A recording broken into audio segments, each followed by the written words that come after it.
الحمد لله وكفى وسلام على عباده الذين اصطفى أما بعد فأعوذ بالله من الشيطان الرجيم بسم الله الرحمن الرحيم ولا تقولوا لمن يقتل في سبيل الله أموات بل أحياء ولكن لا تشعرون وقال النبي صلى الله عليه وسلم من يرد الله به خيرا يفقهه في الدين صدق اللہ العظیم۔ میرے واجب احترام بزرگ بھائیوں اور عزیز سنی ساتھیوں، آج کی اس بابرکت نشست میں امام اعظم ابو حنیفہ رحمۃ اللہ تعالی علیہ کا تذکرہ کریں گے کہ آپ کی ولادت کا مقام کون سا ہے، کس خاندان سے آپ تعلق رکھتے ہیں، تجارت آپ کی کیسی تھی، کہاں سے آپ نے علم حاصل کیا، کون سے آپ کے اساتذہ کرام ہیں، کیا محدثین جو بعد میں آئے ہیں ان کا مقام امام اعظم ابو حنیفہ سے بڑا ہوا ہے یا کم ہے، کیا وہ آپ کے اساتذہ کا درجہ رکھتے ہیں یا طلباء اور شاگردوں کا درجہ رکھتے ہیں، کہاں آپ کی وفات ہوئی، کہاں سے آپ کو آزمائشوں سے گزارا گیا، بالآخر آپ کی قبر مبارک اس وقت کہاں ہے۔ انشاءاللہ ان ساری باتوں کا جائزہ اور تذکرہ لیں گے۔ امام اعظم ابو حنیفہ رحمۃ اللہ تعالی علیہ اسی ماہ رجب کی ابتدائی تاریخوں میں آپ پیدا ہوئے، سن 80 ہجری کے اندر، اسی رجب کے شروع مہینہ میں آپ کی ولادت باسعادت ہے، اور پھر اسی رجب ہی کے مہینہ میں 150 ہجری میں آپ دنیا سے رخصت ہوئے۔ تو گویا کہ آپ پیدا بھی رجب میں ہوئے اور وفات بھی آپ کی رجب میں ہے۔ امام اعظم ابو حنیفہ رحمۃ اللہ تعالی علیہ نے کل عمر 70 سال پائی ہے۔ اب آتے ہیں آپ کے نام کی طرف۔ سب سے پہلے، کیا آپ کا نام ابو حنیفہ تھا؟ اگر ابو حنیفہ آپ کا نام نہیں تھا تو پھر آپ کو ابو حنیفہ کہتے کیوں ہیں؟ آپ کا پھر وہ ذاتی نام کیا ہے؟ دیکھیے، آپ کا جو ذاتی نام ہے وہ نام آپ کا نعمان، اور یہ نام آپ کا اس وجہ سے رکھا گیا کہ آپ کے جو دادا تھے ان کا نام نعمان تھا، تو آپ کے والد جو ثابت تھے انہوں نے اپنے باپ یعنی ان کے دادا کے نام پر ان کا نام نعمان رکھا۔ ابو حنیفہ، حنیفہ عربی میں اگرچہ کئی معنوں کے اندر مستعمل ہوا ہے، لیکن حنیفہ کا ایک معنی یہ بھی آتا ہے جو کسی نئی چیز کی ابتدا کرے، کسی نئی چیز کو مارز وجود میں لائے، کوئی نئی چیز امت کے سامنے پیش کرے، اس کو حنیفہ کہتے ہیں۔ ابو بمانہ یہاں والا کے ہے، نہ کہ ابو بمانہ باپ کے، اور یہ لفظ ابو بمانہ والا کے اور بھی کئی مقامات پر استعمال ہوا ہے۔ مثلا ابو الاعلی، اس کا یہ معنی ہرگز نہیں کہ بلندیوں کا باپ، یہاں ابو کا معنی والا ہوگا، نہ کہ ابو کا معنی باپ۔ تو یہاں بھی ابو حنیفہ کا معنی یہ ہرگز نہیں کہ حنیفہ کا باپ، بلکہ نئی چیز کو مارز وجود میں لانے والا، تو والا اس کا معنی ہوگا۔ اسی طرح آپ کا ذاتی نام میں نے بتلایا ہے کہ آپ کا نام نعمان تھا آپ کے دادا کے نام پر۔ آپ کو پھر ابو حنیفہ اس وجہ سے کہتے ہیں کہ آپ حدیث، قرآن اور فقہ میں سب سے زیادہ سمجھ رکھنے والے تھے، اور قرآن اور حدیث میں سے مسائل کا استخراج کر کے، استنباط کر کے فقہ کی صورت میں ایک نئی چیز امت کے سامنے رکھی ہے، ایک نئی چیز امت کے سامنے پیش کی۔ آپ کو امام اعظم بھی کہتے ہیں۔ امام اعظم اس بنیاد پر کہا جاتا ہے کہ بعد میں جتنے بھی ائمہ ہیں ان تمام میں آپ کا مقام اعلیٰ ہے اور افضل ہے، اور حقیقت یہ ہے کہ آپ بعد والے جتنے بھی ائمہ ہیں ان تمام کے اساتذہ ہیں، استاد ہیں، یا پھر ان کے اساتذہ کے استاد ہیں یا پھر ان کے اساتذہ کے استاد ہیں. یعنی امام بخاری ہوں، امام مسلم ہوں، امام احمد بن حنبل ہوں، امام نسائی ہوں، امام ابن ماجہ ہوں، امام ابو داود ہوں، اور اس طرح بعد کے جتنے بھی ائمہ ہیں وہ تمام کے تمام آپ کے یا تو شاگرد ہیں یا پھر شاگردوں کے شاگرد ہیں یا پھر شاگردوں کے شاگردوں کے شاگرد ہیں. یعنی کسی کے نزدیک تو امام اعظم کا درجہ پر دادا استاذ کا ہے، کسی کے ہاں تو امام اعظم کا درجہ دادا استاذ کا ہے، اور کسی کے ہاں تو امام اعظم کا درجہ ان کے نزدیک پردادا کے باپ یا پھر پردادا کے دادا یا پھر پردادا کے پردادا کا درجہ رکھتے ہیں. تو اس سے آپ اندازہ لگا سکتے ہیں کہ امام اعظم کا رتبہ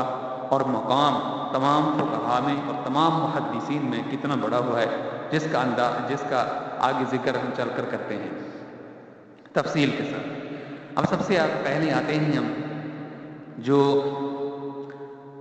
ہماری سیاہ ستہ کی کتابیں ہیں، ان کے جو مصنفین ہیں ان کے ہاں امام اعظم کا مرتبہ کیسا تھا. دیکھیے امام بخاری رحمۃ اللہ تعالی علیہ امام اعظم ابو حنیفہ کی وصال کے 44 سال بعد پیدا ہوئے ہیں. 44 سال بعد پیدا ہوئے. اور بخاری کی جو اکثر روایات ہیں اور بخاری کے جو اکثر جو روایات ہیں وہ ثلاثیات سے ہٹ کر ہیں، لیکن بخاری کے اندر صرف اور صرف 22 ثلاثیات ہیں، اور ان 22 ثلاثیات میں سے جو 11 ثلاثیات ہیں وہ امام اعظم ابو حنیفہ کے شاگرد رشید مکی بن ابراہیم بلخی سے لی گئی ہیں. مکی بن ابراہیم بلخی سے لی گئی 11 ثلاثیات. ثلاثیات کس کو کہتے ہیں؟ یعنی وہ حدیث کہ جس میں امام اعظم ابو حنیفہ، یہ امام بخاری اور نبی اکرم صلی اللہ علیہ وسلم کے بیچ میں صرف 3 آدمیوں کا فاصلہ ہو. امام بخاری کی بات ہو رہی ہے نا، امام بخاری رحمۃ اللہ علیہ سے لے کر آپ صلی اللہ علیہ وسلم تک بیچ میں یہ جو فصل ہے صرف 3 آدمیوں کا ہو. یعنی امام بخاری نے اپنے استاد سے سنا، اس نے پھر اپنے استاد سے سنا، 2 ہو گئے، اس نے پھر کسی صحابی سے سنا اور صحابی نے رسول اللہ سے سنا. تو اس لحاظ سے رسول اللہ صلی اللہ علیہ وسلم کے بیچ اور امام بخاری کے بیچ 3 آدمیوں کے درمیان میں فاصلہ ہو. ایک براہ راست امام بخاری کا استاد، دوسرا ان کے استاد کا استاد، اور تیسرا بیچ میں پھر صحابی نے رسول اللہ سے، اس نے اپنے شاگرد کو بتایا، اس نے اپنے شاگرد کو، اور اس نے پھر امام بخاری کو بتایا. تو اس کو کہتے ہیں ثلاثیات، یعنی جس میں کم سے کم فاصلہ پایا گیا ہو، کم سے کم جس میں افراد مساوی ہوں. تو یہ بخاری کو سب سے زیادہ رتبہ اور مقام دیا جاتا ہے کہ اس میں ثلاثیات ہیں، جبکہ بقیہ جو کتابیں ہیں حدیث کے، ابو داؤد ہو، ترمذی ہو، مسلم ہو، ابن ماجہ اور نسائی ہو، تو ان کے اندر ثلاثیات نہیں ہیں. اگر ان میں حدیثیں جو بیان کی گئی ان میں کافی فصل ہے، 5 آدمیوں کا، 6 آدمیوں کا، 7 آدمیوں کا، 3 آدمیوں کا نہیں. اور پھر امام بخاری رحمۃ اللہ علیہ کو یہ جو ثلاثیات پہنچی ہیں جس کی وجہ سے آپ کی کتاب کا مقام اور مرتبہ بڑا ہے، تو ان میں سے 11 ثلاثیات ایسی ہیں جو امام اعظم ابو حنیفہ کے شاگرد رشید مکی بن ابراہیم بلخی سے پہنچی ہیں. بلخی اس لیے کہتے ہیں کہ بلخ مقام تھا، اس کی طرف نسبت کرتے ہوئے آپ کو بلخی کہا جاتا ہے، بلخ.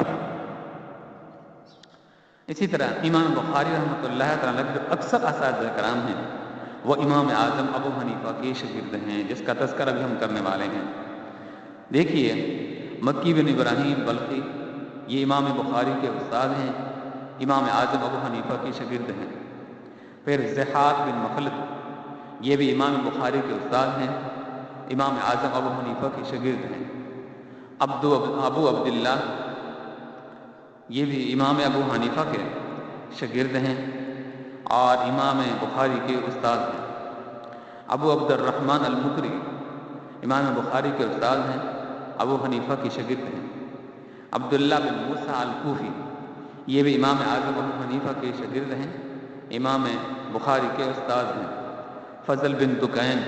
یہ بھی امام بخاری کے استاد ہیں، ابو حنیفہ کی شاگرد ہیں. تو یہ سب کے سب جو امام بخاری کے استاد ہیں، استاد جن سے انہوں نے پڑھا ہے، استاد کا اساتذہ کا درجہ رکھتے ہیں، یہ سارے امام اعظم ابو حنیفہ کے شاگرد ہیں۔ اب دیکھتے ہیں امام مسلم جنہوں نے مسلم شریف لکھی ہے، اور حدیث میں جو دوسرا جس کتاب کا درجہ اور مقام ہے وہ مسلم شریف کا ہے، بخاری کے بعد مسلم کا درجہ ہے۔ امام مسلم امام بخاری سے، امام ابو حنیفہ سے 56 سال بعد پیدا ہوئے، یعنی آپ کی وصال کے 56 سال بعد پیدا ہوئے۔ امام مسلم کے ایک استاد تھے جن کا نام تھا اسحاق بن ابراہیم راہبائے، اسحاق بن ابراہیم راہبائے۔ انہوں نے پڑھا ہے فضیل بن عیاض سے، اور فضیل بن عیاض نے پڑھا ہے امام ابو حنیفہ سے۔ تو امام ابو حنیفہ رحمۃ اللہ تعالی علیہ امام مسلم کے نزدیک اس اپنے استاد کے حساب سے دادا استاد کی حیثیت رکھتے ہیں، بلکہ پردادا استاد کی حیثیت رکھتے ہیں۔ اسی طرح یحییٰ بن معین امام مسلم کے استاد ہیں، اور یہ شاگرد تھے امام بقی الجراح کے۔ امام بقی الجراح شاگرد ہیں امام اعظم ابو حنیفہ کے۔ پھر محمد بن مسنہ شاگرد ہیں مکی بن ابراہیم کے، اور مکی بن ابراہیم امام بخاری کے، امام ابو حنیفہ کے شاگرد ہیں۔ اسی طرح ابو داؤد شریف کو دیکھیں، ابو داؤد شریف جو کتاب ہے حدیث کی، یہ ابو داؤد کے جو مصنف ہیں وہ امام بخاری امام ابو حنیفہ کی وفات سے وصال سے 52 سال بعد پیدا ہوئے ہیں۔ ان کے استاد کا نام تھا ابراہیم بن موسیٰ، وہ شاگرد تھے یزید بن زرع کے، اور یزید بن زرع شاگرد تھے امام اعظم ابو حنیفہ کے۔ ایک اور دوسرے استاد ہیں ابو داؤد کے، ان کا نام تھا ہارون بن عبداللہ بزاز۔ یہ ہارون بن عبداللہ بزاز یہ شاگرد تھے فضیل بن دکین کے، اور فضیل بن دکین یہ شاگرد تھے امام اعظم ابو حنیفہ کے۔ پھر ابو داؤد کے تیسرے استاد ہیں یعقوب بن ابراہیم، یہ شاگرد تھے یزید بن ابراہیم کے، اور یزید بن ابراہیم نے پڑھا ہے امام اعظم ابو حنیفہ سے۔ تو اس سے اندازہ لگائیں کہ یہ امام اعظم ابو حنیفہ کے شاگردوں کے شاگرد ہیں، امام ابو داؤد۔ اب امام ترمذی کو دیکھتے ہیں، جنہوں نے ترمذی شریف لکھے ہیں، اور حدیث میں ان کا چوتھا مقام آتا ہے۔ پہلے بخاری، پھر مسلم، پھر ابو داؤد، پھر ترمذی۔ اب دیکھیے امام ترمذی جو ہیں یہ 59 سال بعد پیدا ہوئے، امام ابو حنیفہ کے وصال کے 59 سال بعد پیدا ہوئے۔ انہوں نے امام بخاری سے بھی پڑھا ہے اور امام مسلم سے بھی پڑھا ہے، اور دونوں امام بخاری امام مسلم امام ابو حنیفہ کے شاگردوں کے شاگرد ہیں۔ اسی طرح عباد بن یعقوب اسدی یہ شاگرد ہیں عبادہ بن عوام کے، اور عبادہ بن عوام نے پڑھا ہے حضرت امام اعظم ابو حنیفہ سے، اور عباد بن یعقوب اسدی یہ استاد امام ترمذی کے۔ دوسرے نمبر پر محمود بن غیلان یہ امام ترمذی کے استاد ہیں، اور ان کے استاد عبد الرحمن بن حمام ہیں، اور یہ عبد الرحمن بن حمام شاگرد ہیں امام اعظم ابو حنیفہ کے۔ تو گویا کہ عبد الرحمن بن حمام نے پڑھا امام اعظم ابو حنیفہ سے، ان سے پڑھا ہے محمود بن غیلان نے، اور محمود بن غیلان سے امام ترمذی نے پڑھا۔ اب آتے ہیں تیسرے استاد کی طرف، دارمی، امام دارمی۔ امام دارمی استاد ہیں امام ترمذی کے، اور امام ترمذی رحمۃ اللہ تعالی علیہ نے ان سے پڑھا ہے امام دارمی سے، اور امام دارمی شاگرد ہیں یزید بن ہارون کے، اور یزید بن ہارون نے پڑھا ہے امام اعظم ابو حنیفہ سے۔ اب اس سے ہم اندازہ لگا سکتے ہیں کہ امام اعظم ابو حنیفہ کا مقام المرتبہ کتنا ہے، کہ امام ترمذی جیسا اتنا بڑا محدث وہ بھی امام اعظم ابو حنیفہ کے شاگردوں کے شاگرد ہے، شاگردوں کے شاگردوں کا شاگرد ہے۔ یعنی امام اعظم ابو حنیفہ امام ترمذی کے نزدیک پردادا استاد کی حیثیت رکھتے ہیں۔ امام ابن ماجہ جنہوں نے ابن ماجہ شریف لکھی ہیں، یہ امام اعظم ابو حنیفہ کے وصال سے 59 سال بعد پیدا ہوئے ہیں، اور ان کے ایک استاد کا نام ہے عبداللہ بن محمد علی شیبہ الکوفی، یہ شاگرد تھے عبداللہ بن مبارک۔ عبداللہ بن مبارک نے پڑھا ہے امام اعظم ابو حنیفہ سے۔ ان کے دوسرے استاد تھے محمود بن غیلان مروزی، انہوں نے پڑھا ہے عبد الرزاق سے، اور عبد الرزاق شاگرد ہیں امام اعظم ابو حنیفہ کے۔ تو اس سے بھی اندازہ لگائیں کہ امام ابن ماجہ بھی امام اعظم ابو حنیفہ کے شاگردوں کے شاگرد ہیں۔ آپ دیکھتے ہیں امام نسائی کو، امام نسائی رحمۃ اللہ تعالی علیہ، ان کے استاد تھے قتیبہ بن سعید بلخی، وہ شاگرد تھے فضیل بن عیاض کے، اور فضیل بن عیاض نے پڑھا ہے امام اعظم ابو حنیفہ سے۔ اور اسی طرح ان کے ایک دوسرے استاد سے جن کا نام تھا ابو داود سجستانی، یہ شاگرد تھے یحییٰ بن معین کے، اور یحییٰ بن معین شاگرد ہیں امام اعظم ابو حنیفہ کے۔ ان کے ایک تیسرے استاد ہیں، ان کا نام تھا عمر بن زرارہ، یہ شاگرد تھے حسین بن بشیر کے، اور حسین بن بشیر یہ شاگرد تھے امام اعظم ابو حنیفہ کے۔ اب اسے اندازہ لگائیں کہ امام نسائی بھی امام اعظم ابو حنیفہ کے شاگردوں کے شاگردوں کے شاگرد ہیں، یعنی ان کے ہاں امام اعظم ابو حنیفہ پر دادا استاد کی حیثیت رکھتے ہیں۔ تو یہ سیاہ ستہ کے جتنے بھی مصنفین ہیں وہ تمام کے تمام محدثین امام اعظم ابو حنیفہ کے شاگردوں کے شاگردوں کے شاگرد ہیں۔ ان سب کے نزدیک امام اعظم ابو حنیفہ کا جو مقام ہے، یا تو دادا کا مقام رکھتے ہیں، یا پھر پردادا کا مقام رکھتے ہیں، یا پھر پردادا کے باپ کا مقام رکھتے ہیں۔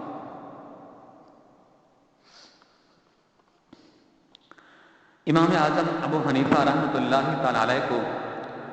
امام بخاری رحمۃ اللہ تعالی علیہ کے اوپر علمی فوقیت یہ بھی حاصل ہے کہ امام بخاری کے پاس تو ثلاثیات ہیں، جس کی وجہ سے ان کے حدیث کا جو درجہ اور مقام ہے باقی حدیث کی کتابوں سے بڑا ہوا ہے، جبکہ امام اعظم ابو حنیفہ کے پاس صرف ثلاثیات نہیں بلکہ آپ کے پاس احادیات بھی تھی، اور آپ کے پاس ثنائیات بھی تھی۔ احادیات کہتے ہیں کہ صرف بیچ میں ایک آدمی کا فاصلہ، بیچ میں ایک آدمی کا واسطہ، یعنی اس نے نبی اکرم صلی اللہ علیہ وسلم سے سنا اور ان سے امام اعظم ابو حنیفہ نے سنا۔ مثلا امام اعظم ابو حنیفہ نے کئی صحابہ کرام کی زیارت کی ہے، جس کا آگے چل کے ہم تذکرہ کرتے ہیں۔ تو ان صحابہ کرام سے براہ راست امام اعظم ابو حنیفہ نے سنا ہے، اور صحابی نے پھر رسول اللہ صلی اللہ علیہ وسلم سے سنا ہے۔ تو رسول اللہ صلی اللہ علیہ وسلم سے سنا ہے، بیچ میں صحابی نے، صحابی سے سنا امام اعظم ابو حنیفہ نے۔ تو آپ صلی اللہ علیہ وسلم اور امام ابو حنیفہ کے بیچ میں صرف ایک آدمی کا واسطہ ہے، تو اس کو کہتے ہیں احادیات۔ احد سے ہے احادیات، اس کا معنی ایک، یعنی بیچ میں صرف ایک آدمی کا واسطہ ہے۔ تو آپ کے پاس ایک نہیں کئی احادیات حدیث تھی۔ اس طرح ثنائیات، یعنی بیچ میں دو آدمیوں کا واسطہ ہو، صحابی نے رسول اللہ سے سنا، پھر اس صحابی نے آگے اپنے شاگرد کو بتایا، اس شاگرد نے امام اعظم ابو حنیفہ کو بتایا۔ تو آپ صلی اللہ علیہ وسلم کے بیچ میں اور امام اعظم ابو حنیفہ کے بیچ میں صرف درمیان میں دو آدمیوں کا واسطہ، ایک صحابی کا، دوسرا تابعی کا، اور تیسرے نمبر پر امام اعظم ابو حنیفہ نے ان سے سنا۔ تو آپ کے پاس احادیات بھی تھیں اور آپ کے پاس ثنائیات بھی تھیں۔ تو یہ بھی ایک مقام اور مرتبہ امام اعظم ابو حنیفہ کو حاصل ہے، جو کہ امام بخاری رحمۃ اللہ علیہ کو بھی یہ اعزاز حاصل نہیں ہے۔ امام اعظم ابو حنیفہ کو یہ بھی شرف حاصل ہے کہ آپ تابعی ہیں، یعنی آپ خود بھی تابعی ہیں، آپ کے والد بھی تابعی ہیں، اور آپ کے جو دادا تھے وہ بھی تابعی ہیں۔ آپ کو یہ شرف حاصل ہے، خود بھی تابعی، باپ بھی تابعی، اور دادا بھی تابعی۔ امام اعظم ابو حنیفہ نے کئی صحابہ کرام کی زیارت کی ہے، اور میں سے چند کا نام ہم ذکر کرتے ہیں۔ نمبر 1 حرماس بن زاہد الباہلی، 100 ہجری میں ان کا انتقال ہوا۔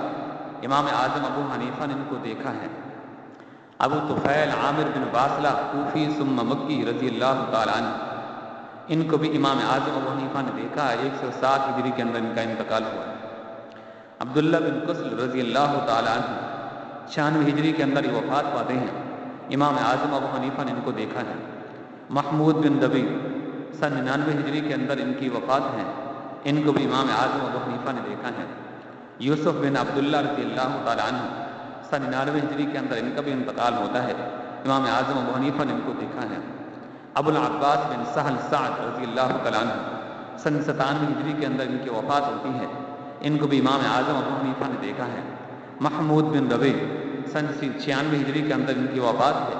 ان کو بھی امام اعظم ابو حنیفہ نے دیکھا ہے۔ ابو حمزہ انس بن مالک رضی اللہ تعالی عنہ سن 93 ہجری کے اندر ان کی وفات ہوتی ہے، ان کو بھی امام اعظم ابو حنیفہ نے دیکھا ہے۔ عمر بن فریس رضی اللہ تعالی عنہ سن 85 ہجری میں ان کی وفات ہوتی ہے، ان کو بھی امام اعظم ابو حنیفہ نے دیکھا ہے۔ مالک بن عوف رضی اللہ تعالیٰ عنہ، ان کو بھی امام اعظم ابو حنیفہ نے دیکھا ہے۔ عبداللہ بن ثعلبہ رضی اللہ تعالیٰ عنہ 97 ہجری کے اندر ان کی وفات ہوتی ہے، ان کو بھی امام اعظم ابو حنیفہ نے دیکھا ہے۔ عبداللہ بن ابی اوفا 88 ہجری کے اندر فوت ہوتے ہیں، ان کو بھی امام اعظم ابو حنیفہ نے دیکھا ہے۔ مقدام بن معدی کرب رضی اللہ تعالیٰ عنہ 87 ہجری کے اندر وفات پاتے ہیں، ان کو بھی امام اعظم ابو حنیفہ نے دیکھا ہے۔ عتبہ بن ابی علمہ رضی اللہ تعالیٰ عنہ 87 ہجری کے اندر فوت ہوتی ہیں، ان کو بھی امام اعظم ابو حنیفہ نے دیکھا ہے۔ ابو امامہ الباہلی 86 ہجری کے اندر آپ نے وفات پائی، ان کو بھی امام اعظم ابو حنیفہ نے دیکھا ہے۔ اور بصر بن ارتعا 86 ہجری کے اندر وفات پاتے ہیں، ان کو بھی امام اعظم ابو حنیفہ نے دیکھا ہے۔ تو یہ وہ صحابہ کرام ہیں کہ جن کی زیارت امام اعظم ابو حنیفہ نے کی ہے، اور بعض تو ایسے ہیں کہ جن سے آپ نے شرف تلمذ بھی پایا ہے۔ امام اعظم ابو حنیفہ اگر سلسلہ نسب پیچھے کی طرف لے جائیں تو آپ فارس کے شاہی خاندان سے تعلق رکھتے ہیں، اور نو شیرواں جو بہت بڑا بادشاہ گزرا ہے ان کے نسب کے ساتھ جا کے آپ کا نسب ملتا ہے۔ آپ کے دادا پہلے مجوسی تھے اور ان کا نام تھا زوتی ان کا نام تھا، دا واو تا اور یا، لیکن جب وہ مسلمان ہوئے تو زوتی سے اپنا نام نعمان چینج کر لیا، تبدیل کر لیا، یعنی زوتی نام چھوڑ دیا اور اپنا نام نعمان رکھ لیا۔ اور یہ خود کابل کے رہنے والے تھے۔ ہمارا جو افغانستان ہے اس کا ایک شہر کابل ہے، آج بھی اسی نام سے ہے کابل، بہت بڑا شہر ہے، تو اسی کابل کے اندر رہتے تھے۔ اور اس کابل سے انہوں نے ہجرت کی، اس کو چھوڑ کر آپ بابل کے اندر تشریف لے گئے۔ بابل عراق کا شہر ہے اور بہت بڑا شہر ہے، پرانا شہر ہے، اسلام کی آمد سے بہت پرانا شہر ہے یہ، جس طرح کہ فلسطین کا غزہ ہے، بہت پرانا شہر ہے اور پرانا علاقہ ہے، یہ تاریخی مقام ہے یہ، تو اسی طرح یہ بھی پرانے مقامات میں سے ہے یہ بابل۔ تو پھر آپ نے کابل کو چھوڑا، بابل میں تشریف لے گئے، پھر آپ نے بابل سے ہجرت کی تو کوفہ کے اندر تشریف لے آئے۔ تو یہ کوفہ میں تقریباً اس وقت آئے ہوں گے کہ جب اسلام آ چکا تھا، کیونکہ سن 17 ہجری کے اندر سعد بن ابی وقاص رضی اللہ تعالیٰ عنہ کو حضرت عمر نے حکم دیا تھا تو انہوں نے اس شہر کو بسایا تھا۔ تو 17 ہجری کے بعد کبھی آپ نے بابل کو چھوڑا ہے اور یہاں کوفہ کے اندر آپ تشریف لے کر کے آئے ہیں۔ پھر آپ نے یہیں کوفہ ہی کے اندر رہے اور یہیں آپ کا انتقال ہوا ہے آپ کے دادا پر۔ آپ کے دادا تھے وہ تابعی ہیں، کئی صحابہ کرام سے انہوں نے ملاقات کی، حتیٰ کہ حضرت علی رضی اللہ تعالیٰ عنہ سے بھی انہوں نے ملاقات کی۔ کہتے ہیں کہ علی رضی اللہ عنہ کا جب زمانہ خلافت آیا تھا، دیکھیے آپ صلی اللہ علیہ وسلم تو پہلے مکہ میں تھے، پھر آپ نے مکہ کو چھوڑا، یہیں آپ پیدا ہوئے مکہ کے اندر، بچپن میں آپ نے یہیں پر گزارا ہے، قریش قبیلہ کے ساتھ آپ کا تعلق تھا، آپ کے دادا، آپ کے پردادا، آپ کے والد گرامی سب یہیں کے رہنے والے تھے۔ تو جب مکہ کے لوگوں نے آپ کو کے لیے راستے تنگ کر دیے اور یہاں دین کے پھیلنے کے کوئی چانس نظر نہیں آ رہے تھے، تو اللہ تبارک و تعالیٰ نے پھر حکم دے دیا، پہلے آپ کے صحابہ کرام نے ہجرت کی، آخر میں آپ صلی اللہ علیہ وسلم نے پھر خود ہجرت فرمائی ہے، اور اس مکہ کو، اپنے آبائی علاقہ کو، آبائی شہر کو، جہاں آپ پیدا ہوئے، جہاں آپ کا خاندان تھا، جہاں آپ کے نسب پرانا سے پرانا ادھر سے چلا آ رہا تھا، تو اس شہر کو پھر آپ نے چھوڑ دیا، یہاں سے ہجرت کر کے آپ مدینہ تشریف لے گئے اور آپ مدینہ ہی کے اندر رہے، اور وہیں آپ صلی اللہ علیہ وسلم مدینہ ہی سے آپ دنیا سے جہاں اپنے پردہ فرمائے ہیں، اور آج بھی آپ صلی اللہ علیہ وسلم کا روضہ مبارک، آپ کی قبر شریف مدینہ ہی کے اندر ہے۔ تو اس لحاظ سے ابو بکر صدیق جب خلیفہ بنایا کہ آپ صلی اللہ علیہ وسلم کے پردہ فرما جانے کے بعد، تو آپ مدینہ ہی کے اندر رہے اور مدینہ ہی کو آپ نے دارالخلافہ بنایا تھا۔ 13 ہجری میں جب آپ فوت ہوئے تو تب بھی دارالخلافہ مدینہ ہی تھا۔ حضرت عمر کا زمانہ آیا سن 23 ہجری تک، تو وہ بھی مدینہ ہی کے اندر رہے اور مدینہ ہی کو دارالخلافہ بنایا تھا۔ پھر جب ان کا انتقال ہوا 23 ہجری میں، آپ کی شہادت ہوئی 1 محرم کو، تو اس کے بعد پھر حضرت عثمان کا زمانہ آیا، 12 سال تک کم و بیش وہ بھی خلافت پر متمکن رہے، اور سن 35 ہجری کے اندر جب وہ شہید ہو گئے تو اس کی شہادت پہلے جتنا بھی ان کا دور تھا یہ 10-12 سال کا عرصہ بنتا ہے کم و بیش، پھر 12 سالوں میں آپ نے دارالخلافہ مدینہ ہی کو رکھا ہے۔ اب جب حضرت علی رضی اللہ عنہ کا زمانہ آیا تو آپ نے پھر دارالخلافہ مدینہ کو نہیں بنایا، بلکہ آپ نے پھر اس کوفہ کو بنایا۔ اس کی کچھ وجوہات تھی کہ اس وقت اسلام مملکت بہت زیادہ پھیل چکی تھی اور مدینہ ذرا سائڈ بھی بن رہا تھا، کوفہ ایسا مقام تھا جو بیچ میں سینٹر میں آتا تھا، تو اس لیے پھر آپ نے مدینہ کو چھوڑ کر کوفہ کو جو ہے بنا لیا تھا۔ تو یہ کوئی ناجائز نہ تھا یا اس پر کوئی اعتراض نہیں ہوتا کسی طرف سے، یعنی جتنی بھی جماعتیں ہیں کسی کی طرف سے ان پر کوئی اعتراض اس طرح کا نہیں ہوتا کہ انہوں نے اس مدینہ کو کیوں چھوڑا تھا اور یہاں پر کیوں آئے تھے، تو اس کی ضرورت تھی، وہ اس وقت بھی تھی، اور اس وقت اسلامی سلطنت جو ہے پھیل چکی تھی اور بیچ کا سینٹر کا جو شہر بنتا تھا حصہ وہ یہی کوفہ بنتا تھا، اور اس لحاظ سے انہوں نے جو اس کو بنایا تھا تو بالکل درست تھا، صحیح تھا، اس پر آج بھی کسی قسم کا کسی جماعت کی طرف سے کسی گروہ کی طرف سے کوئی اعتراض نہیں ہوتا۔ بہرحال تو جب حضرت علی رضی اللہ عنہ 35 ہجری میں آپ یہاں کوفہ کی طرف آ رہے تھے دار الخلافہ اس کو بنانے کے لیے اور مستقل یہاں قیام اختیار کرنے کے لیے، تو جو لوگ آپ کا استقبال کرنے والے تھے اور استقبال کرنے والوں میں سے امام اعظم ابو حنیفہ کے یہی آپ کے دادا، جن کا نام پہلے زوتی تھا، کابل میں رہتے تھے، کابل کو چھوڑا بابل میں آیا، بابل کو چھوڑا تو پھر کوفہ میں آئے، اور کوفہ میں آپ پہلے ہی سے رہتے تھے۔ جب پتہ چلا کہ علی رضی اللہ عنہ آ رہی ہیں تو یہ سب سے پہلے گھر سے باہر نکلے، جو لوگ استقبال کرنے کے لیے کھڑے تھے تو ان میں سے آپ کے یہ دادا آگے آگے استقبال کرنے والوں میں سے تھے۔ پھر جب حضرت علی رضی اللہ عنہ 5 سال تک آپ کوفہ کے اندر رہی ہیں تو اس وقت بھی حضرت علی رضی اللہ عنہ کے ساتھ ان کے دادا کا تعلق خاص رہا ہے، اور خاص اور قریب کا ان کا تعلق ہے ان کا، اور آئے روز ان کی خدمت کے اندر جایا کرتے تھے۔ مشہور ہے، کہتے ہیں کہ ایک دو فلودہ بھی لے کر گئے تھے حضرت علی رضی اللہ عنہ کی خدمت میں آپ کے دادا، جن کا نام نعمان تھا اور اسلام سے پہلے زوتی ان کا نام تھا، تو کہتے ہیں حضرت علی رضی اللہ تعالیٰ عنہ نے اس کو بہت پسند فرمایا۔ بہرحال یہ مشہور ہے، تو ان کو بہت جو ہے پسند فرمایا اس فلودہ کو۔ تو بہرحال یہ ہے کہ آپ کی خدمت میں آیا جایا کرتے تھے کیونکہ وہ کوفہ کے اندر رہتے تھے، وہ ایک ہی شہر تھا، ایک ہی علاقہ تھا۔ جب حضرت ثابت پیدا ہوئے، حضرت امام ابو حنیفہ کے والد، جب وہ پیدا ہوئے تو آپ کے دادا اپنے بچے کو لے کر حضرت امام علی رضی اللہ عنہ کی خدمت میں آئے، تو کہتے ہیں کہ علی رضی اللہ تعالیٰ عنہ نے ان کے لیے دعا بھی فرمائی حضرت ثابت کے لیے، کہتے ہیں کہ گھٹی بھی ان کو لگائی تھی ان کو۔ بہرحال پھر انہیں ثابت ہی گھر کے اندر بچہ پیدا ہوا جن کا نام اپنے باپ کے نام پر نعمان رکھا، یعنی ثابت نہیں اپنے باپ کے نام پر ان کا نام نعمان رکھا، جو کہ بعد میں ابو حنیفہ کے نام سے پھر مشہور و معروف ہوا ہے۔ تو اس لحاظ سے امام اعظم ابو حنیفہ رحمۃ اللہ تعالی علیہ کوفہ ہی کے اندر پیدا ہوئے، آپ کے باپ بھی کوفہ ہی کے اندر پیدا ہوئے، اور کوفہ کی جو بنیاد ہے یہ حضرت عمر رضی اللہ تعالی عنہ نے رکھی تھی۔ آپ نے حکم دیا تھا سعد بن ابی وقاص کو، یہ اس وقت کی بات ہے کہ جب یہ ایران فتح ہو گیا تھا مکمل، یہاں اسلامی پرچم پھیل گیا اور اسلام یہاں پھیل چکا تھا، اور اس طرح عراق بھی فتح ہو چکا تھا، شام بھی فتح ہو چکا تھا، تو حضرت عمر فاروق نے سعد بن ابی وقاص جو اس وقت کمانڈر تھے، جن کی قیادت کے ساتھ جنگ لڑی گئی تھی اور پھر فتح نصیب ہوئی تھی، ورنہ اس سے پہلے اور بھی کمانڈر تھے حضرت مثنیٰ تھے، وہ شہید کر دیے گئے تھے، اس طرح اور بھی کئی آئے تھے وہ شہید کر دیے گئے تھے۔ تو سعد بن ابی وقاص کے ہاتھ پر بالآخر یہ ایران فتح ہوا تھا، یہ فارس فتح ہوا تھا۔ تو حضرت عمر نے ان کو پھر پیغام بھیجا کہ اس طرح کرو کہ یہاں ایک شہر آباد کرو، تو یہ جو کوفہ کا شہر ہے تو اس کوفہ کے شہر کو آباد کرنے والے حضرت سعد بن ابی وقاص ہیں، جس وقت عراق کے اندر، اور یہ بات بھی یاد رکھنی چاہیے کہ اس وقت عراق اور ایران یہ دونوں ایک تھی، فارس کا دائرہ بہت وسیع تھا، اور اسی طرح دیکھیں کہ عراق، ایران اور اسی طرح افغانستان کے کچھ حصے اور ہمارے پاکستان کے بھی کچھ حصے، اس وقت تو یہ ہندوستان کہلاتا تھا، یہ سارا حصہ ہندوستان کا کہلاتا تھا یہ، تو اس وقت یہ پاکستان کا جب ہمارے پاس حصہ ہے، اس کے بعد حصے یہ بھی اس کے ساتھ فارس کے ساتھ پھر ایران کے ساتھ ملے ہوئے تھے،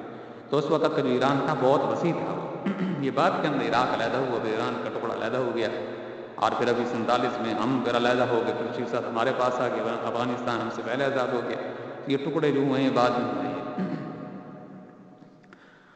تو امام اعظم ابو حنیفہ کی جو پیدائش کوفہ کے اندر ہے، ہاں میں کہہ رہا تھا، تو امام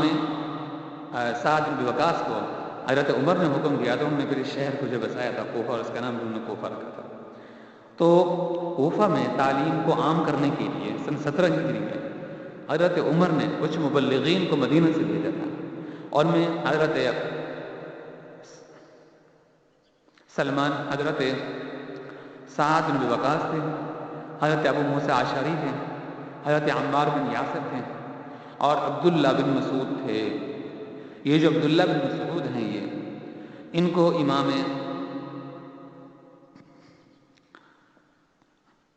کو حضرت عمر رضی اللہ تعالی عنہ نے یہاں کا قاضی بنایا تھا اور وزیر خزانہ بنایا تھا۔ تو جب یہ کوفہ کے اندر آئے عبداللہ بن مسعود، انہوں نے یہاں آ کر ایک مدرسے کی بنیاد رکھی تھی،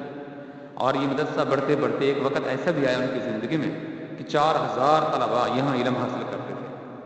تو انہی کی برکت سے کوفہ اس مقام تک پہنچ گیا کہ لوگوں نے اس کے مختلف نام رکھنے شروع کر دیے اس کے علمی مرکز کی وجہ سے۔ کچھ لوگ کہتے تھے رأس الایمان، کچھ لوگوں نے اس کا نام رکھ لیا تھا کنز الایمان، کچھ لوگوں نے اس کا نام رکھ لیا تھا قبۃ الاسلام، اسلام کا قلعہ، ایمان کا خزانہ۔ تو یہ اس کے نام تھے، یعنی علمی مرکزیت کی وجہ سے اس قدر علم جو ہے اس میں پھیل چکا تھا۔ تو تمام علوم کا یہ مرکز بن گیا تھا یہ کوفہ۔ آپ کے جو والد تھے حضرت ثابت، وہ تاجر تھے، تجارت کیا کرتے تھے۔ شام کی طرف بھی آپ نے تجارت کی ہے، بصرہ کی طرف بھی آپ نے تجارت کی ہے، اور اسی طرح اور بھی دیگر کئی شہر ہیں جن کی طرف آپ گئے اور وہاں آپ نے تجارت کی ہے، شام کے علاقوں میں بھی، اور اسی طرح عرب ممالک جو تھے ان کے اندر بھی انہوں نے تجارت وغیرہ کی ہے۔ امام اعظم ابو حنیفہ کی عمر 6 سال کی تھی کہ جب آپ کے والد شام کی طرف تجارت کے لیے جانے لگے تو اپنے اس 6 سالہ بچے کو امام اعظم ابو حنیفہ کو اپنے ساتھ لے گئے۔ جب آپ وہاں پہنچے شام کے اندر اور وہاں جا کر تجارت کی تو یہ بیٹا آپ کے ساتھ ساتھ تھا، 6 سالہ بچہ۔ تو انہوں نے وہاں کئی صحابہ کرام کی زیارت کی،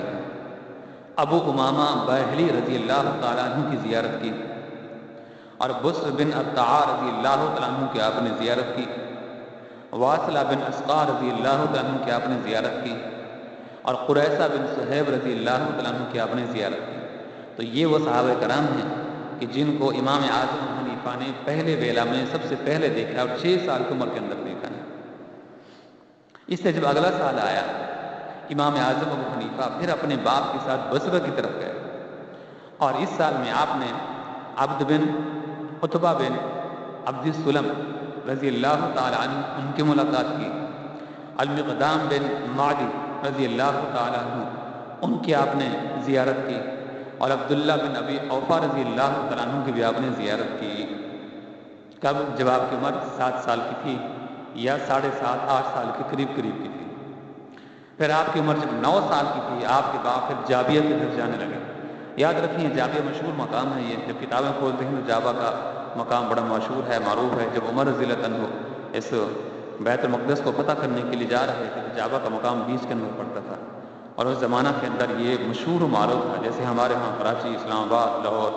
اور اس طرح راولپنڈی، پشاور وغیرہ مشہور معروف ہیں، کوئٹہ، تو ان کی اس وقت یہ بھی شام کے علاقوں میں سے مشہور و معروف مقام تھا یہ۔ تو جب آپ جابہ کی طرف جانے لگے، یہ شام کا شہر تھا یہ تجارت کے لیے، تو اس وقت اپنے بیٹے اس 9 سالہ بیٹے کو ثابت رضی رحمۃ اللہ تعالی علیہ اپنے ساتھ لے کر گئے، اور وہاں منڈیوں کے اندر پہنچ کر کئی صحابہ کرام کے امام اعظم ابو حنیفہ نے پھر 9 سال کی عمر میں زیارت کی، اور میں سے عبداللہ بن ثعلبہ رضی اللہ تعالیٰ عنہ، حضرت مالک رضی اللہ تعالیٰ عنہ، اور اسی طرح پھر انس بن مالک رضی اللہ تعالیٰ عنہ، تو ان کی آپ نے وہاں جا کر زیارت کی ہے۔ امام اعظم ابو حنیفہ حج کے لیے بھی تشریف لے گئے جب آپ کی عمر شریف اس وقت 14 سال کی تھی،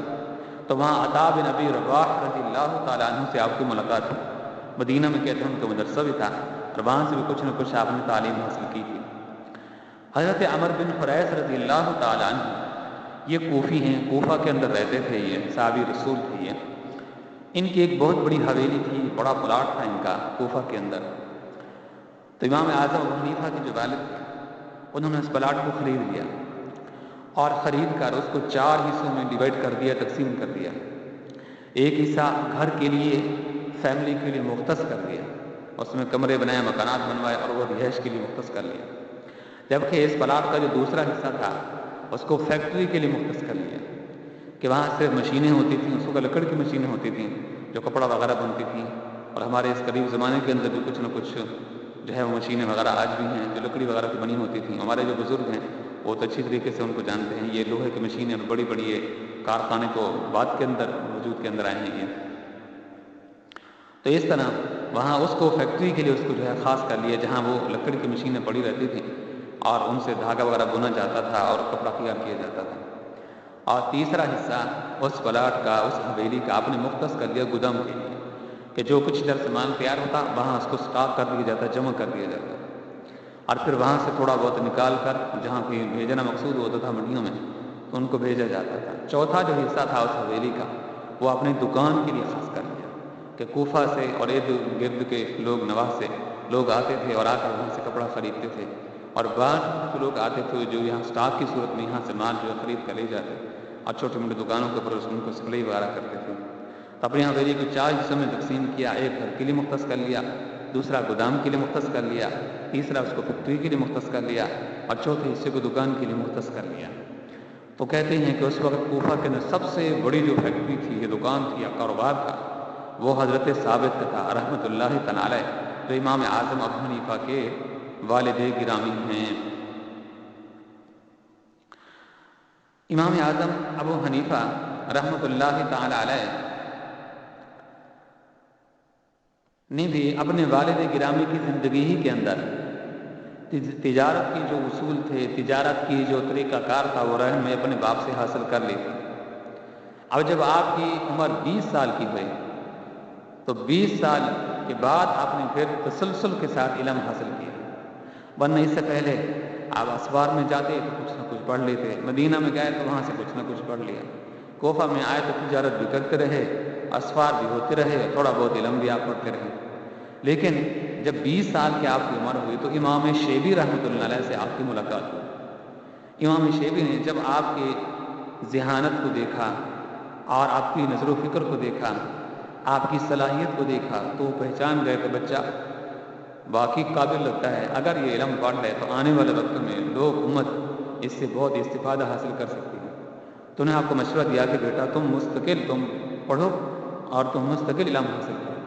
کہتے ہیں 20 سال کی عمر میں پھر انہوں نے مستقل امام شیبی کے کہنے پر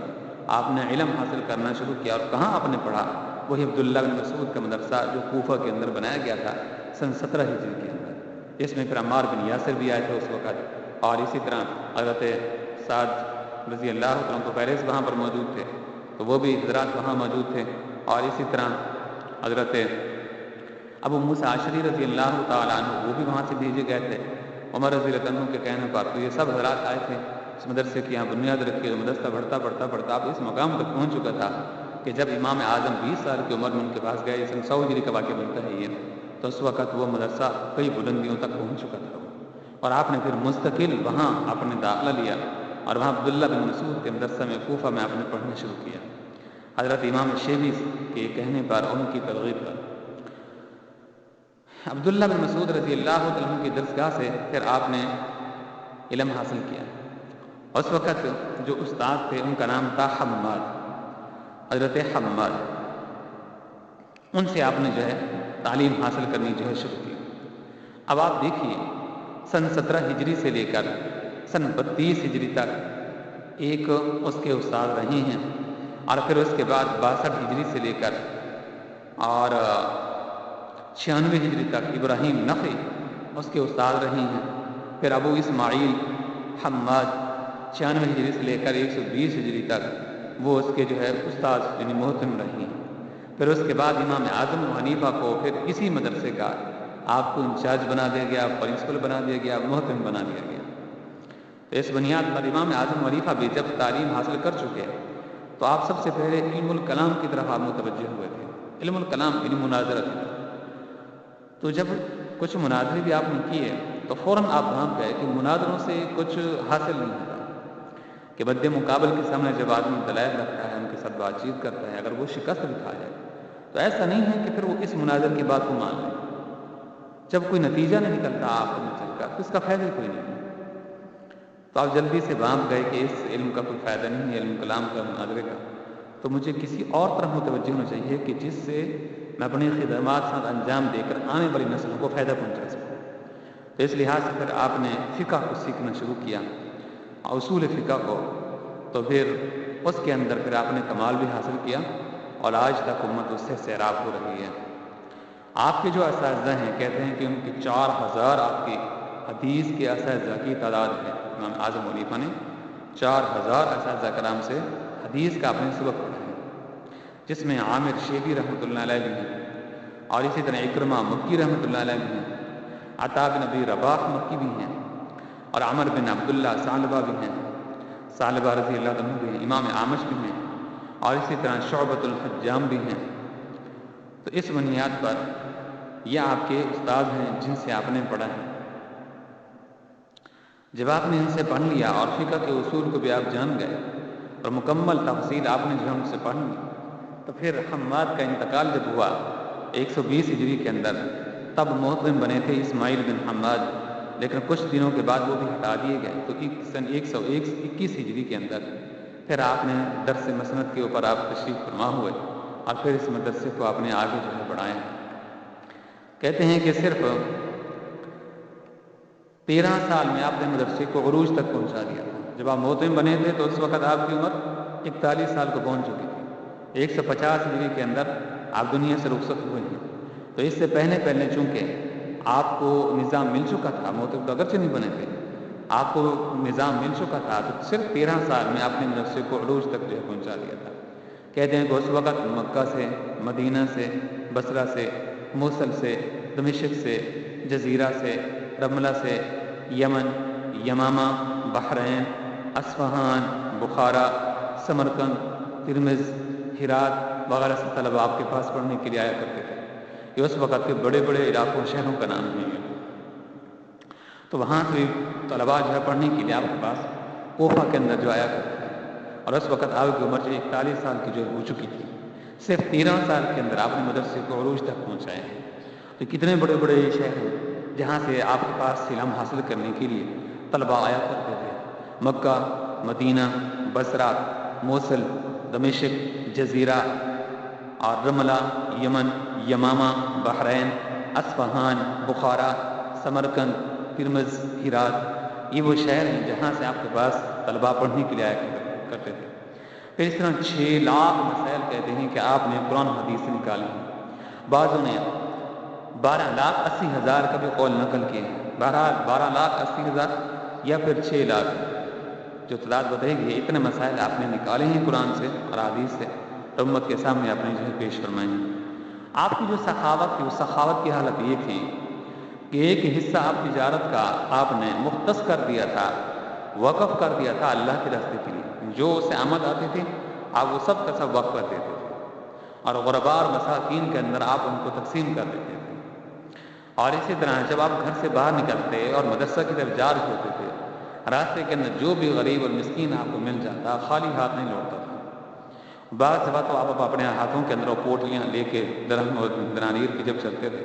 گھر تک نہیں پہنچتے تھے، راستے میں سب کچھ اس کو لٹا چکے ہوتے، تقسیم کر چکے ہوتے۔ اسی طرح ایک مرتبہ آپ نے اپنے کسی نوکر کو بھیجا کہ یہ کپڑا ہے، اس کپڑے کو لے جو ان بنڈلز وغیرہ کو، اور ان کو جاؤ منڈیوں کے اندر ان کو بیچ کر آؤ۔ ساتھ یہ بھی بتا دیا ہے کہ اس بنڈل کے اندر ایک کپڑا ہے، اس کپڑے کا جو رنگ ہے یعنی کلر وہ صحیح نہیں، اس میں کچھ دھبا لگ گیا ہے،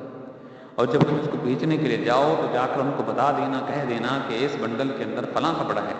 وہ کمزور ہے، خسیس ہے، تو اسی کے مطابق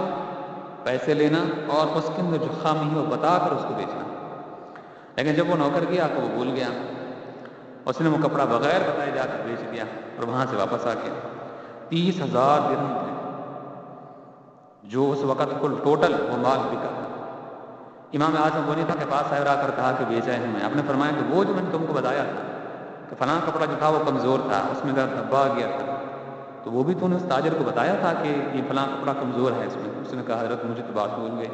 یہ بات میں اس کو نہیں بتا سکا۔ آپ نے فرمایا تو پھر تو نے اس کے ساتھ دھوکھا کیا ہے، تو نے اس کو ہلکا مال دیا ہے جبکہ اس نے اس کو عمدہ مال سمجھا ہوگا۔ پھر آپ نے حکم فرمایا کہ 30 کے 30,000 اللہ کے راستے کے اندر جا کر تقسیم کر دو، چنانچہ وہ 30 کے 30,000 جا کر صدقہ کر دیا۔ اسی طرح جب آپ حج کرنے کے لیے جاتے تھے تو علماء کا وفد آپ کے ساتھ رہتا تھا، اور ان کا جتنا بھی خرچ ہوتا تھا راستے کے اندر وہ سب کا سب امام اعظم ابو حنیفہ ہی خرچ کیا کرتے تھے، اور سارا اس کا وہ جو خرچہ ہوتا تھا اپنے ذمہ لیتے تھے۔ کوفہ کے اندر سب سے زیادہ امیر ترین بھی آپ ہی تھے۔ دکان وغیرہ جب وہ کھولتے تھے تو صبح کو اس وقت کھولتے تھے کوفہ میں کہ جب روشنی بالکل پھیل چکی ہوتی، تب دکان کو کھولا جاتا، اور شام کے وقت بھی اسی طرح جب سورج غروب ہونے کے قریب ہوتا اور آہستہ آہستہ سورج کی روشنی کمزور ہونا شروع ہوتی تو اس وقت دکان فوراً بند کر دی جاتی۔ امام صاحب فرماتے تھے کہ صبح دکان اس وقت کھولی جائے جب روشنی پوری پھیل جائے، اور شام کے وقت دکان بھی اس وقت بند کی جائے جو ابھی تک روشنی خوب پھیلی ہوگی۔ رات کو آپ کپڑا نہیں بھیجا کرتے تھے، تجارت نہیں کیا کرتے تھے، کہتے تھے اس لیے کہ ہو سکتا ہے کہ رات کی تاریکی میں جو کپڑا خریدنے والا آیا ہے وہ کہیں یہ سمجھے کہ اچھا کپڑا ہے اور اس وقت اس نے خرید لیا، اور بعد میں صبح کو اس کو روشنی کے اندر پتہ چلا کہ جو کپڑا میں یہ سمجھ کر خرید آیا ہوں کہ اچھا کپڑا ہے وہ تو خسیس کپڑا نکلا ہے، ہلکا کپڑا نکلا ہے، تو فرمایا کہ اس کے ساتھ دھوکا ہے۔ اس لیے دن ہی کی روشنی کے اندر دن کی روشنی کے اندر کپڑا بیچا جائے تاکہ جو آدمی آئے خریدنے کے لیے اچھی طریقے سے کپڑے کو دیکھ کر پہچان کر پھر اس کو خریدے کہ بعد میں اس کے ساتھ دھوکا نہ ہو۔ تو یہ آپ کی تجارت کی جو اصول تھے اور یہ طریقہ کار تھا تجارت کا۔ اسی طرح جب آپ کے بیٹے نے قرآن پاک حفظ کر لیا، امام اعظم ابو حنیفہ کے بیٹے ہیں، تو کہتے ہیں کہ اس استاد کو آپ نے 1000 درہم دیے تھے، جو آج لاکھوں کے حساب سے جا پہنچتے ہیں، تو 1000 درہم آپ نے ان کو بطور خوشی کے ان کو دیے تھے، بطور تحفہ کے۔ اور اسی طرح آپ غرباء کے بہت ہمدرد تھے، غرباء کو بہت زیادہ آپ نوازا کرتے تھے۔ حج پہ جب جانے کے لیے وقت آتا تو تب علماء کو اپنے ساتھ ساتھ رکھتے تھے، ان کا مکمل خرچہ اب آپ ہی اٹھاتے تھے۔ عبداللہ بن ابی بکر رحمۃ اللہ تعالی علیہ، ان کا ایک مشہور قصہ واقع ملتا ہے۔ یہ عبداللہ بن ابی بکر رحمۃ اللہ علیہ حضرت ابو بکر صدیق کے بیٹے نہیں ہیں، ان کے بیٹے کا نام بھی عبداللہ تھا۔ عبداللہ بن ابی بکر مشہور ہے، معروف ہیں، وہ عبد الرحمن بن ابی بکر، محمد بن ابی بکر، تو یہ عبداللہ بن ابی بکر وہ ابو بکر صدیق کے بیٹے نہیں ہیں، یہ اور ہیں عبداللہ بن ابی بکر رحمۃ اللہ تعالی علیہ، وہ تو صحابی رسول تھے۔ تو ان کا واقعہ ملتا ہے کہ امام اعظم ابو حنیفہ کے ساتھ وہ بھی ایک سفر میں کوفہ سے مدینہ مکہ کی طرف جا رہے تھے حج کرنے کے لیے، تو راستے کے اندر جس وہ اونٹ کو بطور جو ہے اجرت پر لے کے چلے تھے کوفہ سے، تو وہ اونٹ کا جو مالک تھا راستے کے اندر وہ عبداللہ بن ابی بکر رحمۃ اللہ تعالی کے ساتھ جھگڑنے لگا۔ اس نے کہا جب آپ وہاں سے روانہ ہوئے تھے تو نے میرے ساتھ جو متعین کی تھی پیسے، وہ پیسے کچھ زیادہ تھے، اور اب آپ مجھے کہہ رہے ہیں کہ میں تم کو اتنے دوں گا۔ آپ نے فرمایا نہیں، جب میں وہاں سے روانہ ہوا تھا تو میں نے تمہارے ساتھ اتنے پیسے متعین کیے۔ تو اس طرح ان دونوں کی، اونٹ کے مالک اور عبداللہ بن ابی بکر کے آپس میں جب باتیں ذرا بڑھنے لگی، امام اعظم ابو حنیفہ کو پتہ چلا تو آپ نے فرمایا کیا ہو گیا تمہیں؟ تو لوگوں نے بتایا، اس نے کہا نہیں میرے ساتھ زیادہ متعین کیا تھا، انہوں نے کہا کہ اتنا ہی متعین کیا تھا میں نے۔ تو آپ نے فرمایا کہ دیکھو حج کے سفر کے اندر جھگڑا کرنا، بحث کرنا اچھا نہیں ہے، آپ مجھے بتاؤ کل ٹوٹلی پیسے اس نے تیرے ساتھ کتنے متعین کیے تھے؟ یعنی اس اونٹ کے مالک کو کہا امام اعظم نے، انہوں نے کہا کہ اس نے 4000 درہم میرے ساتھ متعین کیے تھے، بلکہ 40 درہم اس نے میرے ساتھ متعین کیے تھے، 40 درہم۔ تو آپ نے فرمایا کہ لو یہ 40 درہم مجھ سے لے لو، اور حج کے سفر میں آپس میں بحث نہ کرو، جھگڑا نہ کرو۔ اسی طرح ابراہیم بن عیینہ رحمۃ اللہ تعالی کا ایک قرض تھا، کسی شخص کا اس نے دینا تھا، تو اس وقت کے اوپر یہ ابراہیم بن عیینہ قرض نہ دے سکتے، تو اس نے جا کر وقت کے خلیفہ کو کہہ دیا اور اس کے اوپر کیس ہو گیا اور ان کو جیل میں ڈال دیا گیا۔ تو خلیفہ نے ان کو مہلت دی کہ میں تمہیں جیل سے نکالتا ہوں، جیسے کیسے کرو پیسے اکٹھے کرو اور اس کے پیسے دو۔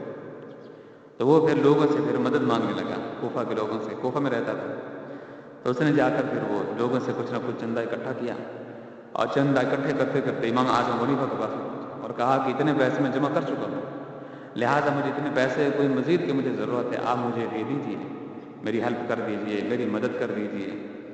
تو تاکہ میں اپنا قرض اتار سکوں۔ تو آپ نے فرمایا کہ کل قرض تیرے اوپر کتنا ہے؟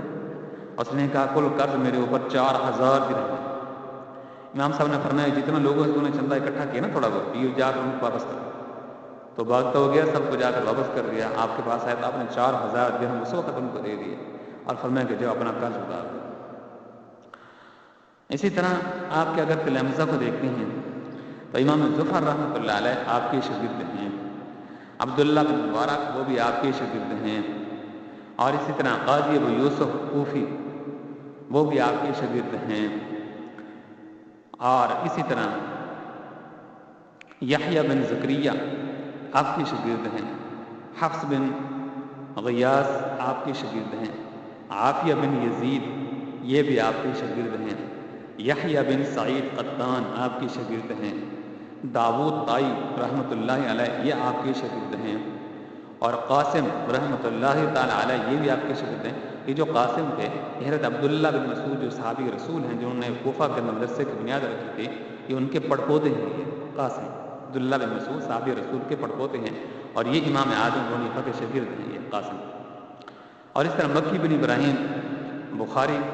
کے 22 ثلاثیات میں سے جو 11 حدیث کے راوی ہیں وہ بھی آپ کے شاگرد ہیں۔ تو اس لحاظ سے آپ کے شاگردوں کی جو لسٹ ہے وہ بہت زیادہ لمبی ہے، کہتے ہیں کہ 1 لاکھ ان کے شاگرد، تو ان میں سے بہت سارے ایسے تھے کہ جنہوں نے دنیا کے کونے کونے کے اندر پھیل کر اور وہاں اپنا نام جو ہے دنیا کے اندر رقم کیے ہیں اور لوگوں کو بہت زیادہ استفادہ پہنچایا ہے 1 لاکھ میں سے۔ قاضی ابو یوسف کا نام آیا تو اس سے ایک بات یاد آتی، بلکہ اس سے 2 واقعہ اور بھی ہیں، وہ بھی ذرا آپ کو سنا دیتے ہیں کہ ایک مرتبہ پوری رات آپ سورۃ زلزال پڑھتے رہے، یعنی عشاء کی نماز آپ نے پڑھی اور آپ پوری رات سورۃ زلزال پڑھتے رہے، اذا زلزلت الارض زلزالها واخرجت الارض اثقالها، پوری رات اسی حالت کے اندر آپ نے گزر گئے اور روتے رہے۔ صبح کو جب مؤذن آیا اذان دینے کے لیے اور وہ قندیل جل رہا تھا، وہ تو امام اعظم حنیفہ نے اس کو پوچھا کیا تو قندیل کو بند کرنے کے لیے آیا ہے، اس کو بجھانے کے لیے آیا ہے؟ اور اس نے کہا نہیں حضرت آپ کو تو علم میں نہیں ہے، آپ تو ساری رات عبادت کرتے رہے ہیں، پوری رات گزر چکی ہے، تو آپ کو اس وقت ادراک ہوا کہ میری پوری رات عبادت میں گزری۔ تو یہ ان کی عبادت کی حالت تھی۔ اسی طرح کہتے ہیں ایک رات کے اندر آپ قرآن پاک مکمل کر لیتے تھے، پوری رات کھڑے رہتے تھے اور نوافل پڑھتے رہتے تھے، نوافل میں قرآن کی تلاوت کرتے رہتے تھے، پوری رات کے اندر قرآن پاک کا مکمل ہوتا کر لیتے ہیں۔ قاضی ابو یوسف کے بارے میں آتا ہے، ان کی بایوگرافی کے اندر میں نے آپ کو بتلایا ہے، اس کو پہلے سے ہم کور کر چکے ہیں۔ قاضی ابو یوسف رحمۃ اللہ تعالیٰ علیہ امام اعظم ابو حنیفہ کے شاگرد رشید ہیں۔ تو شروع کے اندر ان کے حالات بہت ہی کمزور تھے اور ان کے والد مالی اعتبار سے بہت کمزور تھے، تو ان کے والد اور والدین کو بھیجا کرتے تھے کہ تم جاؤ مزدوری کر کے۔ چنانچہ یہ مزدوری کرنے کے لیے جاتے تو راستے کے اندر ہلکا لگتا تھا امام اعظم ابو حنیفہ کا جہاں پڑھا رہے ہوتے تھے، تو یہ راستے میں جاتے جاتے وہاں ان کے حلقے کے اندر آ کر بیٹھ جاتے تھے۔ شام کو جب واپس گھر جاتے تو خالی ہاتھ ہوتے، تو ان کے والد ان کا پیچھا کیا کرتے تھے، تو جب کبھی نہ ملتے تو پیچھا کرتے کرتے سیدھا امام اعظم ابو حنیفہ کی نشست میں آتے تو وہاں ان کو پا لیتے۔ کئی مرتبہ آئے اور آ کر وہاں جو امام اعظم کے پاس لڑکے بیٹھے ہوتے تھے تعلیم حاصل کرنے کے لیے حضرات، ان کے ساتھ جو غصہ ہوتے کہ تم اس بچے کو یہاں سے بھگا کیوں نہیں دیتے، اب تو غریب لوگ ہیں اور ان کو بھیجتے ہیں ہم مزدوری کے لیے، تو یہ آتا ہے یہاں کر اس حلقے کے اندر بیٹھ جاتا ہے۔ اور کئی مرتبہ اپنے بیٹے کو بھی انہوں نے سست کہا اور وہاں سے ان کو نکال کے گھر میں لے گئے۔ ایک مرتبہ کہتے ہیں کہ والدہ بھی اس طرح بچے کو تلاش کرتے کرتے جب آئی تو امام اعظم ابو حنیفہ کے حلقے کے اندر پایا ابو یوسف کو، قاضی ابو یوسف کو۔ تو ابو یوسف کو ان کے ساتھ غصہ کرنے لگی تو اس نے امام اعظم ابو حنیفہ کے ساتھ بھی غصہ کیا۔ ان کی والدہ نے کہا کہ تمہیں اس سے کیا فرق پڑتا ہے، تمہارے تو کوفہ کے اندر بڑی بڑی فیکٹریاں چل رہی ہیں اور کروڑوں روپے کا تمہارا کاروبار ہے اور تم کچھ بھی نہ کرو، سارا دن اس پڑھاتے ہی رہو، تو اس سے تمہیں تو کچھ فرق نہیں پڑنے والا۔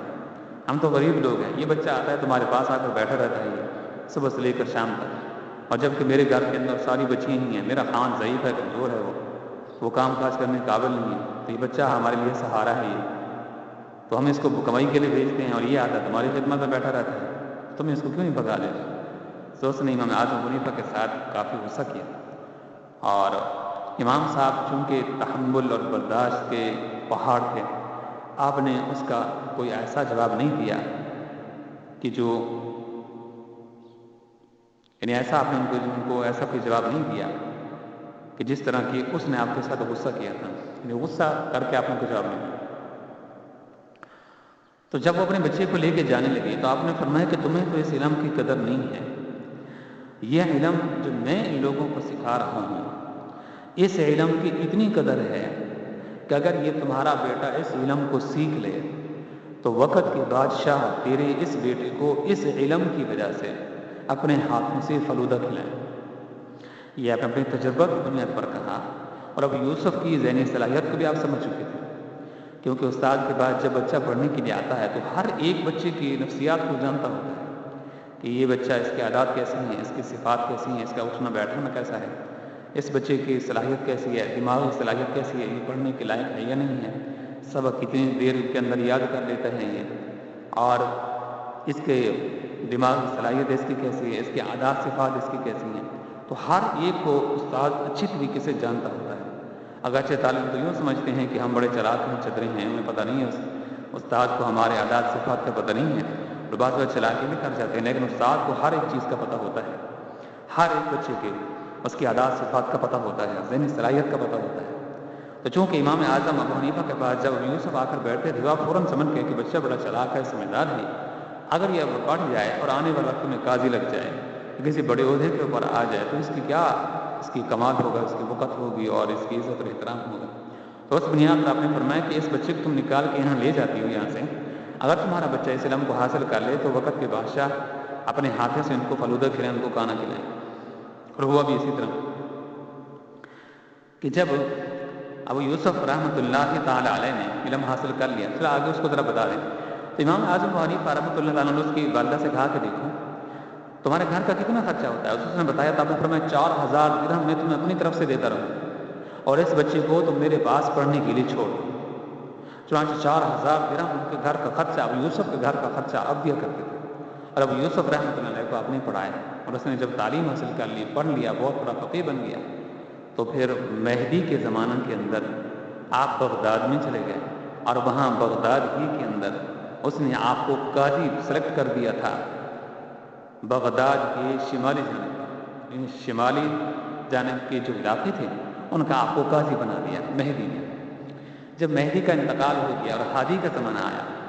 تو ہادی نے پھر پورے بغداد کا آپ کو قاضی بنا دیا۔ جب ہادی کا بھی انتقال ہوا اور ہارون رشید کا زمانہ آیا تو ہارون نے پھر آپ کو پوری مملکت اسلامی کا آپ کو قاضی بنا دیا۔ تو اسی ہارون کے زمانہ کے اندر ایک مرتبہ اس نے اپنے نیچے والے طبقات کے لوگوں سے کہا کہ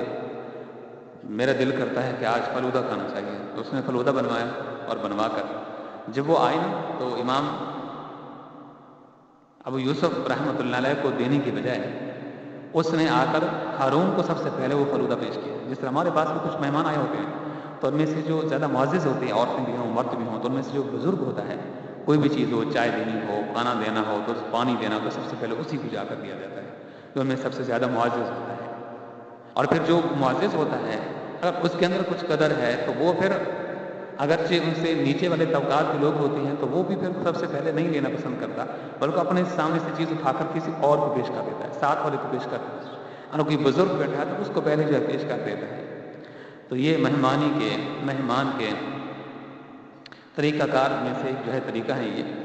تو اس لحاظ سے جب وہ آئے تو چونکہ اس مجلس کے اندر جو سب سے زیادہ معزز تھا وہ ظاہر ہے وہ خلیفہ تھا، بادشاہ تھا ہارون، وہ بیٹھا، تو جب وہ لے کر آیا فلودہ تو سب سے پہلے اس کے ٹیبل پر جا کر رکھا، اس کے سامنے جا کر رکھا کٹوری، تو اس نے پھر وہ کٹوری اٹھائی اور اٹھا کر امام اعظم امام یوسف ابو یوسف سامنے بیٹھے تھے قاضی القضات، تو ان کے سامنے جا کر کے کہا کہ آپ کھائیے، یعنی احترام کہا۔ تو جب کھانے لگے ابو یوسف کی آنکھوں سے آنسو آ گئے۔ ہارون نے کہا کہ ابو یوسف کیوں روتے ہو، آنکھوں سے آنسو کیوں جائے؟ کہا کہ میری ماں اور میرے استاد کا واقعہ مجھے یاد آ گیا کہ جب میری ماں مجھے پکڑ پکڑ کر لے جاتی تھی تو ایک مرتبہ میرے استاد کے ساتھ بھی اس نے وسیلہ انداز اختیار کیا تھا، اور غصہ کیا تھا میرے استاد کے ساتھ میری ماں نے، تو اس وقت میرے استاد ابو حنیفہ نے کہا تھا کہ اے میری بہن، جس علم کی تمہیں اس وقت قدر نہیں ہے، یہ علم اتنا قدر والا علم ہے، یہ اتنی عزت و احترام والا علم ہے، اس علم کی اتنی قدر ہے کہ اگر یہ تیرا بیٹا اس علم کو سیکھ لے تو سیکھ لینے کے بعد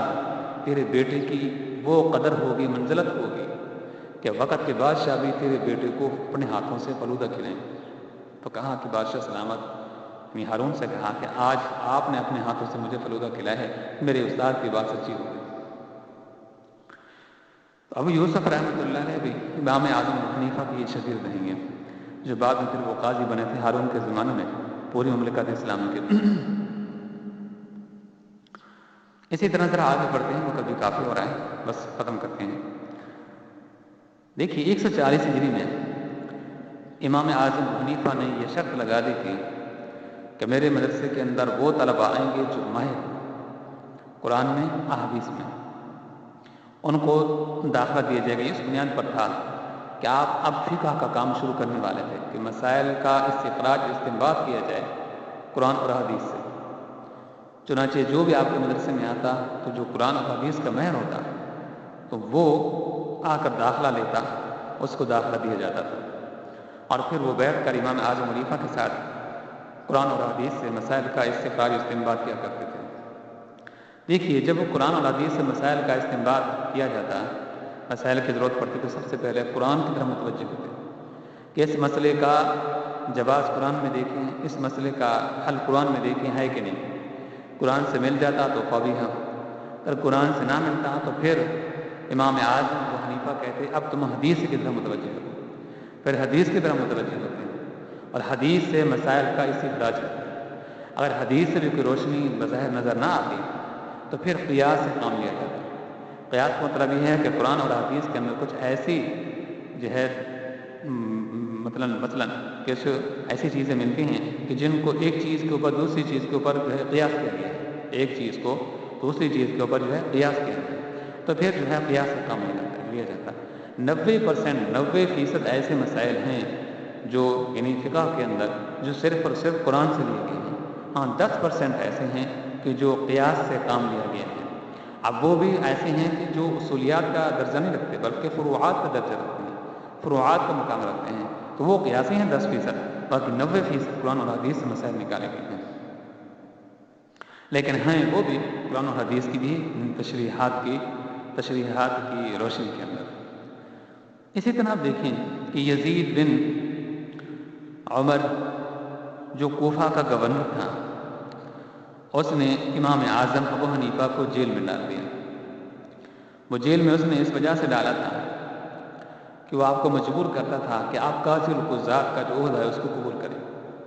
آپ نے اس سے انکار کر دیا، چنانچہ اس نے آپ کو کوڑے مارے۔ تو آپ کہتے تھے کہ تمہارے اس کوڑے سے میں ڈرتا نہیں ہوں، کہ تمہارے اس کوڑے مارنے سے مجھے تکلیف نہیں ہوتی، بلکہ میں یہ کہتا ہوں کہ یہ تم کوڑا مجھے مارتے ہو نا، اس کوڑے سے میرے جسم کے اوپر داغ پڑتا ہے، اور جب میری ماں اس داغ کو دیکھے گی تو روئے گی، دکھی ہوگی۔ بہرحال اس نے آپ کو کئی کوڑے مارے۔ کہتے ہیں کہ 130 ہجری کا قریب کا یہ واقعہ ہے یہ، کیونکہ اس وقت آپ کی والدہ جو ہے وہ زندہ تھیں، 130 31 29 اس کے بیچ میں،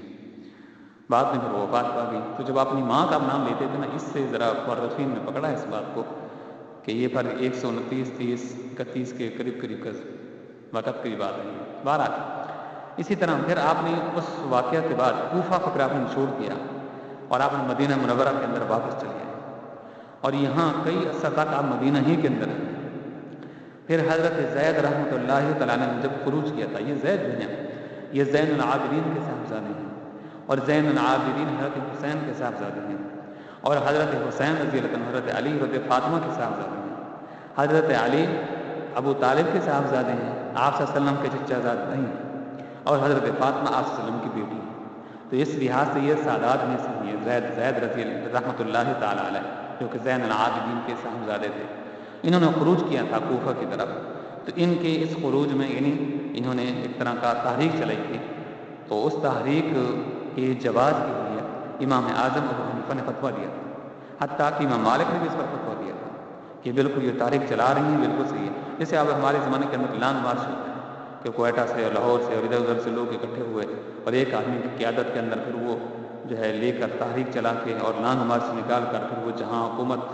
کا تخت شہی ہوتا ہے تو وہاں جا کر گھیراؤ کر لیا، اور وہاں جا کر جو ہے تقریریں کی، اور ان کے خلاف یعنی ان کو کمزور کرنے کے لیے ایک طرح کا یعنی ماحول بنایا جاتا ہے، تو اسی کو جو ہے تحریک کہتے ہیں، اور اس کو عربی کے اندر خروج کہتے ہیں۔ تو ایک طرح کی نے پھر وہ تحریک چلائی تھی وہ، تو اس کی حمایت کا فتویٰ امام اعظم ابو حنیفہ نے بھی دیا تھا، بلکہ صرف فتویٰ نہیں دیا تھا بلکہ آپ ان کی معاونت بھی کی۔ اسی طرح پھر محمد بن ابراہیم دیباج کو جب منصور نے اپنے زمانہ کے اندر ان کو دیوار کے اندر زندہ چنوا دیا تھا، تو پھر محمد بن عبداللہ جو نفس زکیہ کے نام سے مشہور و معروف ہیں، انہوں نے پھر تحریک چلائی تھی۔ تو اس تحریک کا جواز کا فتویٰ بھی امام مالک نے بھی دیا تھا، امام ابو حنیفہ نے بھی دیا تھا، ان کی حمایت کی تھی۔ چنانچہ 145 ہجری کے اندر نفس زکیہ کو پھر شہید کر دیے گئے، قتل کر دیے گئے۔ تو پھر اس کے بعد کیا ہوا کہ یہ جو منصور تھا اس نے ٹھان لی کہ جن جن لوگوں نے اس کے جواز کا فتویٰ دیے ہیں اور ان کی مالی معاونت کی ہے ان سے میں نے انتقام لینا ہے۔ چنانچہ پھر اسی انتقام میں امام اعظم حنیفہ کو پکڑا گیا اور ان کو پھر جیل کے اندر ان کو ڈال دیا گیا تھا، اور روزانہ کی بنیاد پر 30 کوڑے آپ کو جیل کے اندر مارے جاتے تھے، اور ایک عرصہ تک آپ جیل ہی کے اندر محصور رہے ہیں۔ امام محمد رحمۃ اللہ علیہ انہوں نے جیل کے اندر امام اعظم حنیفہ سے تعلیم حاصل کی ہے۔ پھر جب ایک عرصہ گزر گیا جیل کے اندر تو منصور نے ہی کہا تھا، اسی کے ایما پر اشارے پر امام اعظم ابو حنیفہ کو جیل کے اندر ان کو زہر دے دیا گیا تھا۔ جب آپ کو پتہ چلا کہ مجھے زہر دیا گیا ہے تو آپ نے جلدی سے کھانا چھوڑ دیا، وضو فرمایا اور پھر نفلی نماز کی نیت باندھ لی، نماز پڑھنے لگے۔ تو جب آپ اللہ سے دم گئے اس وقت آپ کی روح آپ کے جسم سے علیحدہ ہو گئی، یعنی آپ کی روح پرواز کر گئی اور آپ دنیا سے رخصت ہو گئے۔ تو اس وقت کے جو قاضی تھے حسن بن عبادہ، انہوں نے آپ کو جو ہے غسل دیا، اور جب وہ غسل دے رہے تھے یوں کہہ رہے تھے کہ اس امت کا جو سب سے بڑا فقیہ تھا، جس نے قرآن اور حدیث کی روشنی کے اندر مسائل کا استنباط کیا، استخراج کیا، آج اس دنیا کے اندر نہیں رہا۔